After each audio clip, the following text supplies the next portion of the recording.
If you're a college student trying to learn Java, you may have already searched for a roadmap. And instead of getting clarity, you have ended with 10 different roadmaps, 10 different opinions, and even more confusion about where to actually start. The problem is most of these roadmaps will tell you what to learn. They will rarely tell you why you are learning it, why the sequence matters, and what mistakes beginners make at every stage, or when do you stop learning and actually start building projects. So in this particular video, I'm not just going to give you another Java roadmap, I'm actually going to walk you through exact learning sequence that I would recommend if I was starting from scratch today. What to learn first, what you can safely skip for now, when to build projects, and why following the right order can easily save you months of confusion later. Now before we can get into the roadmap, let's understand one important question. Why Java? First of all, Java is not the best programming language in the world. In fact, there is no such thing as the best language. Every language has its own strengths, so why is Java still one of the most popular choices? And the answer is because of its ecosystem, stability, scalability, and sheer number of enterprise applications built on it. Banks, insurance companies, e-commerce platforms, telecom systems, many of the products you use every day have Java running somewhere behind the scenes.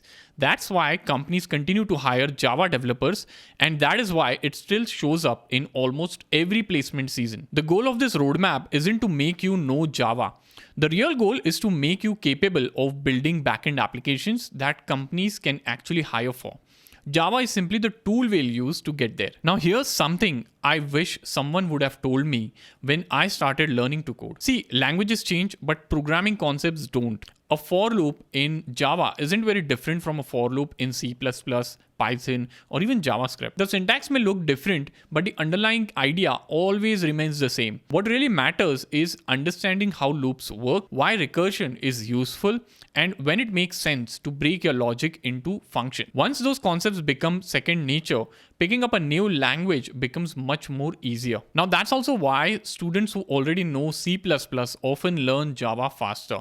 It's not because Java is easier for them, it's because they have already developed the way of thinking that programming requires. They are simply expressing the same concepts using a different syntax. So if you're starting from scratch, don't worry about memorizing every keyword. Focus on building that programming mindset first, because that's the skill you will carry with you long after Java. Alright, now let's get into the roadmap. If you're someone who's completely new to computers, spend a little time understanding basics, what an operating system does, how hardware and software work together, and what actually happens when you run the application. Now the reason I say a little time is because I have seen beginners spend weeks watching computer fundamentals when they should already be writing code. Now if you are an engineering student, chances are you already know enough from your coursework or syllabus. So don't overthink this phase, cover the basics, and then move on to programming. Phase 1 over here is core Java, variables, loops, conditions, methods, functions, and the basic syntax. On the surface, this might feel like the most boring part of the entire roadmap, which is exactly why so many students try to finish it as quickly as possible, but that's a mistake. Now, this phase isn't really about learning Java syntax. It's about developing the way a programmer thinks, breaking the problem into smaller logical steps before you even start writing code. Now, you will realize this much later, but whenever your code doesn't behave the way you expect, the problem usually isn't Spring Boot or some other advanced framework. Most often than not, it's the weak understanding of loops, conditions, or basic logic. That's why strong fundamentals make everything that comes after this much easier. So take your time there, write small programs, experiment with them, break them deliberately, and understand why they behave the way they do. That's where real learning begins. Let's start talking about phase 2, which is OOPS. Once you're comfortable with the fundamentals, it's time for object-oriented programming, or OOPS. This is where Java really starts to feel like Java. You will learn about classes, objects, encapsulation, inheritance, polymorphism, abstraction, and interfaces. Now here's something most roadmap videos don't talk about. The order in which you learn these concepts matter just as much as these concepts themselves. For example, if you try to understand polymorphism first before inheritance, it'll probably feel confusing because you're missing the foundation it builds on. Learn inheritance first and then polymorphism suddenly starts making a lot more sense. That's why I wouldn't recommend rushing through the object-oriented programming concepts just to reach Spring Boot. Almost everything you'll build later in Java is based on these concepts. So the stronger your understanding here, the easier the rest of the roadmap becomes. Now, after object-oriented programming comes collections, array list, linked list, hash map, hash set, tree set, queue, stack, and the priority queue. But this is where I want you to change the way you learn. Don't focus on memorizing what each collection does. Instead, understand when and why you would use one over the other. Why would you use a linked list instead of an array list? Why does a tree set automatically sort elements while hash set doesn't? These are the kind of questions that actually improve your understanding. In fact, collections is one of the favorite topics in Java interviews. And this is not because interviewers want textbook definitions, but because they want to know whether you understand what's happening behind the scenes. That's also the right time to learn comparable and comparator conceptually, not just how to write the syntax, but when natural ordering is enough and when a custom ordering makes more sense. Now, anyone can memorize what a hash map is, but understanding why most hash map operations are fast and knowing when to use it over any other collection is what separates someone who's completed a course from someone who is genuinely understanding Java. Next comes exception handling, file handling, and one topic that many beginners barely touch, which is modern multithreading. Most of them teach thread and runnable and then move on. But in real world Java applications, that's rarely how concurrency is handled anymore. Instead, I would recommend get comfortable with concepts like executor service, thread pools, locks, and Java's concurrency utilities. You don't need to master them right away, but you should know why they exist. The reason I'm introducing them this early is simple. Concurrency bugs are some of the hardest bugs to debug, and even a basic understanding now will save you a lot of confusion when you start building larger applications later. Now, this is exactly the point where I would want you to stop and start building your first project. Not after Spring Boot, not after you have completed the entire roadmap. Right here, just using core Java. Now you need to build something that forces you to make use of object-oriented programming, collections, exception handling, and maybe even a little bit of multi-threading. It could be an inventory management system, a library management application, or any project that solves a real-world problem with actual logic. And here's why it matters. See, the confidence doesn't come from completing another course playlist.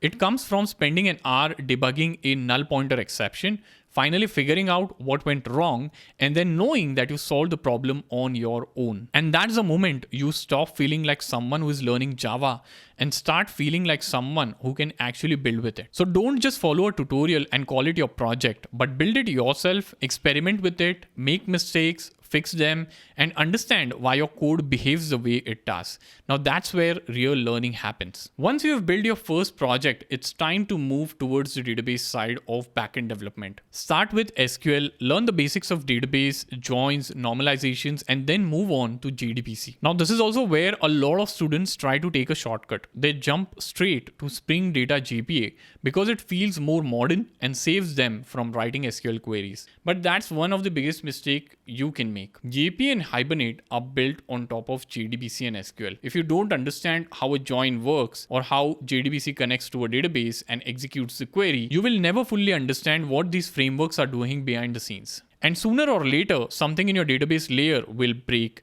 And when that happens, you don't want to be guessing where the problem is. And that is why I always recommend learning SQL first, then JDBC, and only after that moving to Hibernate, JPA, and the ORM tools. Now phase 6 over here is about servlets, and let me be clear, you don't need to master them. All you need is conceptual understanding of how an HTTP request actually reaches your application and how a response is sent back. So why are servlets even a part of this roadmap if Spring Boot actually abstracts all of this away? Because Spring Boot didn't invent request handling in Java. It simply made it much easier. Under the hood, it's still built on the same core ideas, and understanding those fundamentals will give you much more clear picture of what's actually happening when a request reaches your Spring Boot application. And that understanding becomes incredibly valuable the first time you are trying to debug something that framework isn't doing the way you expect it. And now is the time for your second project. This time you will actually build a small web application using Java, JDBC, and servlets. It does not need to look impressive, it just needs to work. Now the goal of this project is to connect everything you have learned so far. Java, databases, and how a web request flows through your application. And because now over here you are not using Spring Boot yet, you will understand what actually happens behind the scenes instead of relying on a framework to do all the heavy lifting for you. Now is the time we finally get to Spring. But before jumping into Spring Boot, I want you to spend some time with Spring Core. This is where I think most of the roadmaps go wrong. They jump straight to Spring Boot because it's faster to build application with it. But Spring Boot is really Spring Core with a lot of auto configuration on the top. So you need to start by understanding dependency injection, the bean lifecycle, and the basic configuration. More importantly, understand why Spring exists. In small projects, manually creating and connecting objects isn't a big deal. But as your application grows, that approach quickly becomes difficult to manage. And that's exactly the problem Spring was designed to solve. Now here's the thing about frameworks. They make development faster by hiding complexity. Now that's a huge advantage until something stops working. And when it stops, that hidden complexity becomes your problem to debug. So before you let Spring Boot automate everything, make sure you understand the fundamentals that it's built on. Now, after this point, you need to build a small project just using Spring Core and keep it simple. Now, the goal over here is not to build something very complex. It's to understand dependency injection well enough that it feels natural before Spring Boot starts handling it automatically behind the scenes. If you can explain how your objects are being created and managed without relying on Spring Boot's auto configuration, you are ready for the next phase. And now finally, we get to Spring Boot. This is where you actually start building REST APIs, working with the controllers and services using dependency injection the Spring Boot way, connecting the database through Spring Data JPA and Hibernate, and securing your applications with Spring Security. Now, if you have followed the roadmap in this exact same order, you will notice something very interesting. Spring Boot at this point no longer feels like magic. It just feels like a natural next step, and that's exactly the point. Instead of memorizing annotations, you will actually understand what the framework is doing for you. This is also the stage where you start building your fourth project, a complete backend application with REST APIs, a database, and authentication. By this point, it shouldn't feel like just another project, but it should feel like the first application you would be genuinely proud to showcase. Now, once you're comfortable with Spring Boot, spend some time learning the tools that you will use as a developer every day. For example, Git and GitHub for version control, Maven for build management, Docker for containerization, and basics of cloud deployment. Now here's the good news. You don't need to master any of them before your first job. Working knowledge is more than enough. You should know how to push your code to GitHub, manage dependencies with Maven, and create a basic Docker file and have a general understanding of how an application gets deployed. And that's almost what companies will expect from a fresher because they're hiring for backend developers and not for DevOps engineers. Now, once you're comfortable with the core backend stack, spend some time understanding microservices. Now, you don't need to build large distributed systems as a fresher, but you need to know the problem microservices solve and why large companies prefer breaking applications into smaller independent services instead of maintaining one huge monolith. A conceptual understanding is more than enough at this stage. If you want to go a step further, this is also the right time to explore modern technologies like Spring AI, Kafka, and deeper containerization practices. Notice that I said explore, not master. These technologies are not mandatory for your first backend role, but staying aware of them will help you understand where the industry is heading and what you can learn next as you grow. And finally, it's time for your fifth project, which would be a production style backend application. It should include proper REST APIs, authentication, a database, version control with GitHub, containerization using Docker, and a real deployment. By this point, the goal is not just to prove that your application works, it's to prove that you understand why it works. Now, this should also be the kind of the project that you can confidently put on your resume, walk a hiring manager through it in an interview, and explain every major decision you made along the way. Before you leave, I want you to remember one thing. There is no perfect Java roadmap. There is only a learning sequence that can help you build one concept on top of another. And that's exactly what we have followed today. If you notice, every major phase in this roadmap ended with a project. And that wasn't accidental. Watching tutorials might teach you concepts, but building projects teaches you how to think like a developer. You will write code that doesn't work, spend hours debugging a tiny mistake, question yourself more than once, and eventually figure it out. That process isn't a distraction from learning, it's the learning itself. So if I could give you just one piece of advice, it would be this. Stop chasing shortcuts. Don't worry about learning Java in 30 days or becoming a Spring Boot expert overnight. Focus on one phase at a time, understand it properly, build a project, and only then move forward. And whenever you build something, don't just follow a tutorial line by line. Change the code, experiment with it, break it, fix it, and understand why it behaves the way it does. Because at the end of the day, companies aren't hiring people who have watched the most tutorials. They are hiring people who can think through the problems, debug confidently, and build reliable software. If you follow this roadmap with patience and consistency, you won't just learn Java, you will become the kind of backend developer companies are actually looking for. And if you find this video genuinely useful, subscribe to the channel for more informative videos like this.